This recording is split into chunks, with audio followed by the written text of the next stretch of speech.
Au début, je vous dirais que le sentiment que je vivais le plus, c'est il m'abandonne. Tu sais, c'est un peu un sentiment d'abandon, c'est un peu un sentiment de il m'abandonne pour vivre son rêve, maintenant c'est moi qui est toute seule, puis c'est comme moi qui paye le prix, puis il n'y a pas de positif pour moi.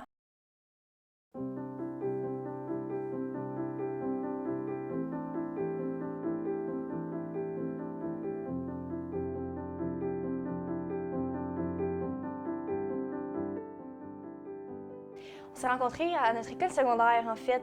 On s'est rencontrés en secondaire 3. Donc, on a commencé à sortir ensemble en secondaire 3, secondaire 4. Puis, depuis ce temps-là, on sort ensemble, ça fait 3 ans et demi. Histoire classique là, du high school sweetheart. Mon copain, c'est un joueur de hockey.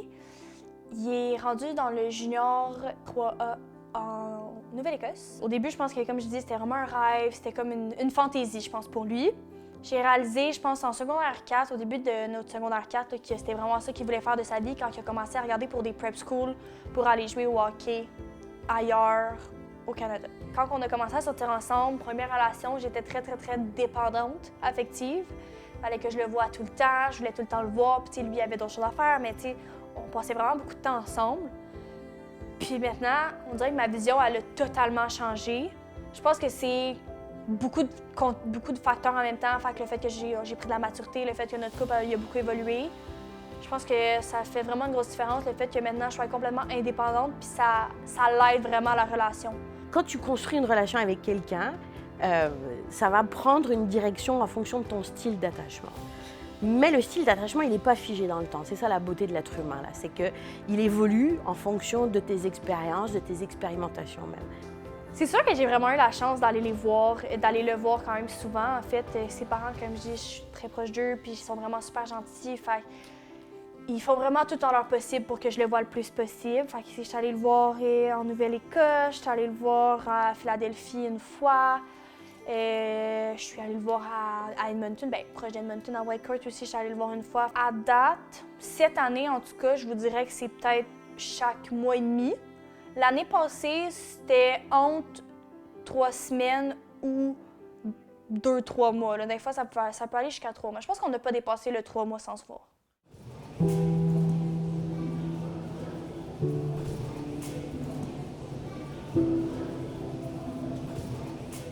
Les au revoir, c'est vraiment la pire partie.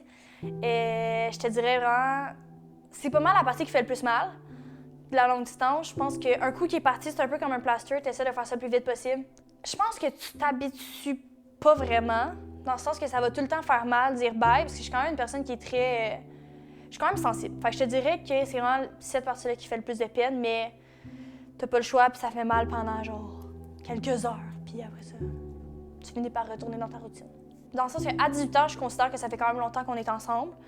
Fait que je pense qu'on a vraiment travaillé sur notre couple. Puis au début, c'était la communication. C'était super difficile. Là. Je pense que notre première saison, deuxième saison, c'est ça qui était le plus difficile, c'est qu'on se chicanait souvent. Puis je pense que c'est vraiment difficile surtout que l'autre comprenne notre réalité. T'sais, lui, il n'a jamais vécu du cégep, des gros travaux à remettre, des gros... Fait que lui, il n'a jamais vécu cette partie-là. Puis moi, j'ai jamais vécu le hockey non plus. Puis je pense que c'est très difficile pour moi de comprendre sa passion. Parce que c'est super dur, tu sais, qu'est-ce qu'il fait, puis le parcours, de se faire bouger de partout. Quand tu es dans une relation à distance, tu es soumis à des moments qui sont des moments de possibilité et pas toujours des moments de volonté. On se voit, on se parle quand on peut et pas forcément quand on veut. Autant que possible, on essaye de faire coïncider les deux, mais si tu mets du décalage horaire là-dedans, là, si c'est des pays différents, mais le nombre de fois où on se donne un rendez-vous, puis il faut le tenir, ça ne fit pas, c'est pas le meilleur moment, on n'est pas dans la bonne disposition d'esprit, ça vient comme mettre des freins en fait à une possibilité de se rejoindre en fait dans ce qu'on vit là. Alors après, je sais que les jeunes sont les individus sont créatifs là. On se donne des rendez-vous, on se fait des rituels, on regarde des films ensemble, chacun à distance. Ça, c'est fondamental là, de pouvoir se créer du souvenir commun, même dans un espace qui n'est pas partagé. Au niveau des dates, je te dirais que on essaie le plus possible d'en faire parce que c'est important d'avoir quand même du temps de qualité, mais les deux, on manque beaucoup de temps. Tu sais, moi, je suis à l'école du lundi au jeudi, puis je travaille du vendredi au dimanche. Fait qu'on essaie de fitter des appels là-dedans, mais je pense que le principal, ça serait juste de prendre des moments pour se parler. C'est juste c'est pas nécessairement une date, mais se parler, sinon on regarde des films, des fois on se part un film en même temps, chacun sur notre ordi, puis dormir en FaceTime aussi.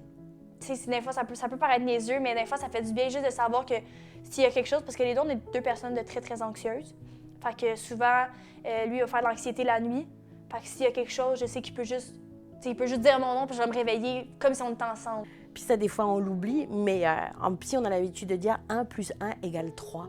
Ça veut dire, il y a toi, il y a moi, puis il y a notre relation et la dynamique qu'on développe ensemble.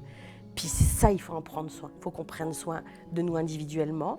Éventuellement, je peux prendre soin de toi, tu peux prendre soin de moi, mais il faut qu'on prenne soin de notre relation. Garder la flamme, là, je pense que c'est tellement une belle manière parce que on dirait que, oui, tu finis par moins t'ennuyer, mais tu as tout le temps hâte de le revoir. Mais demander si tu peux le voir tout le temps, ton quotidien, sur ton quotidien, n'importe quand, n'importe où, on dirait que ça devient comme trop facile. Fait que j'ai l'impression que tu as tout le temps envie de le voir. Puis tu sais, c'est pas « Oh, ce soir, je resterai chez nous ». Tu profites de chaque moment. La chose que je préfère de la longue distance, c'est quelque chose que j'ai pas mentionné, les bons coups, des bons points, c'est quand on se revoit. Je veux dire, ça fait 3 ans et demi, là. Il a vu tout de moi, on a vu tout de chacun, l'un et l'autre. Puis je pense que le fait de se revoir à la fin, puis t'as encore cette étincelle-là après 3 ans et demi, c'est magnifique. C'est comme tout le temps, c'est le meilleur moment. Puis au début, t'es comme, on est bébé, là, on est comme gênés au début. Puis on est genre, c'est vraiment comme si ça faisait 6 mois qu'on était ensemble. Là. Fait que c'est vraiment une partie que j'aime vraiment beaucoup de la longue distance. On a vécu pas à distance pendant 1 an.